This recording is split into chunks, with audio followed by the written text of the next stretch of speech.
Welcome to my YouTube channel, Extreme Ritik. So today we will talk about what is a share, a piece of a company ownership. अब जैसे मैं आपको एक काफी easy भाषा में बताता हूँ, जैसे कि कोई कंपनी, फॉर एग्जांपल आपने देखा होगा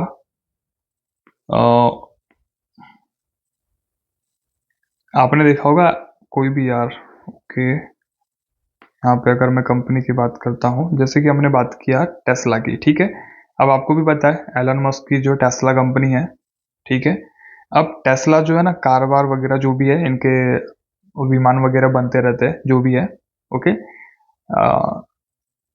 रॉकेट वगैरह बनाता है ये टेस्ला, ठीक है। अब क्या करता है ये कि जो भी इनकी कंपनी की वैल्यूएशन है, ओके, अब इसने स्टॉक मार्केट में लिस्ट कर दिया। मतलब कि एक हिस्सा जो है स्टॉक मार्केट में लिस्ट कर दिया, जिससे आप इसके कंपनी के शेयर होल्डर बन सकते हैं। अगर आपको इस कंपनी में निवेश करना है तो इसने कर दिया स्टॉक मार्केट में इसको निवेश, ठीक है। तो इस तरीके से काम करता है। देखिए ये चीज है ना, what is a share, what is the share.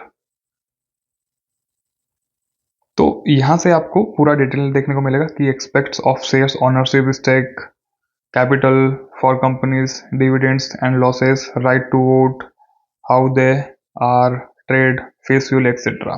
Okay.